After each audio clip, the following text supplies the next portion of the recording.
Yaa misirroo koo tulluu Libaanos irraa ka'ii gara koo kottu. Macaafa weedduu weeddotaa boqonnaa 4 lakkoofsa 8.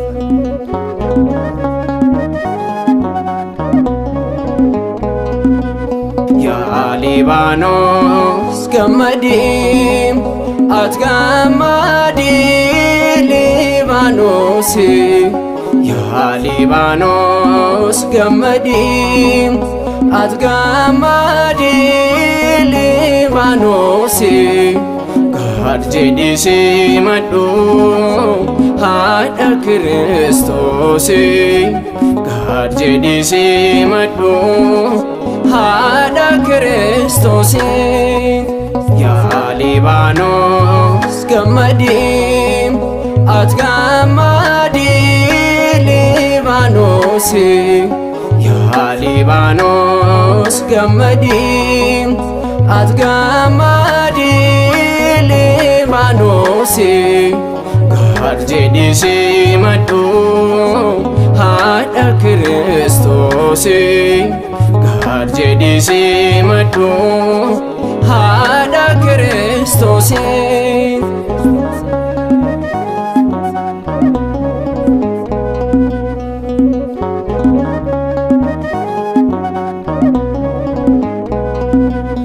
Anaafi yaakeme abdiin wareegani dulluma isaaniitti mucaa argatani.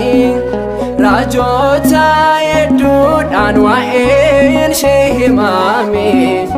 Libaanos gammadii sirratti raawwatame. Yaa Libaanos gammadii ati gammadii Libaanos. Yaa Libaanos gammadii ati gammadii Libaanos. Gad jedhii simadhu haadha Kiristoos. Gad jedhii simadhu haadha Kiristoos.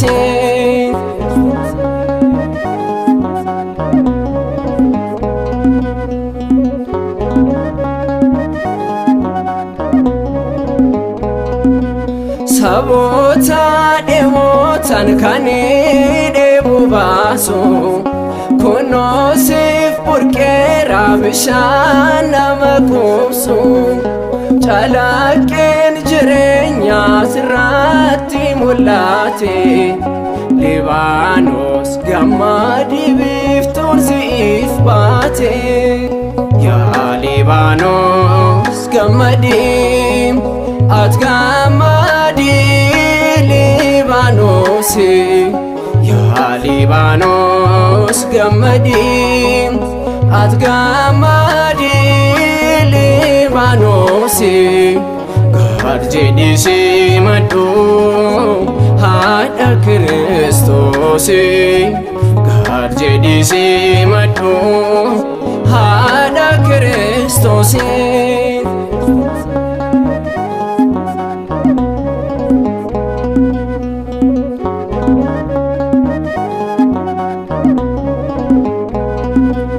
Gaara qulqulleetti kan filatamte. Misirroon miidhagduun si keessatti baate. Ifti ati argatte nuyiif ifeera. Golaana ma hundumaatti ol gaaleera.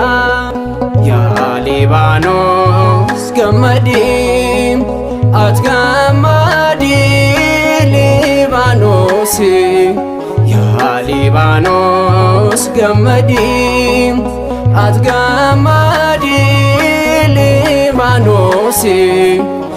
Gad jedhii simadhu haadha Kiristoos. Gad jedhii simadhu haadha Kiristoos.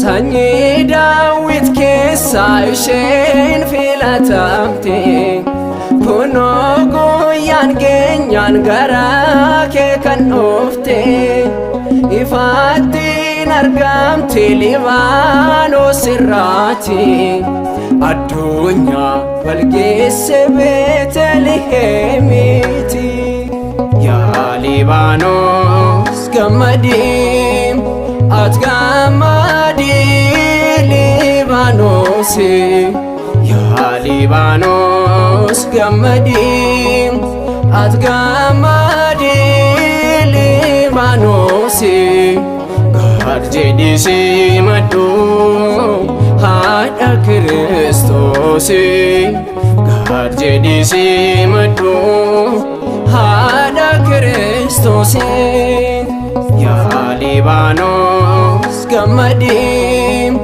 at gammadii Libaanos yaa Libaanos gammadii at gammadii Libaanos gad jedhii simadhu haadha Kiristoos gad jedhii simadhu haadha Kiristoos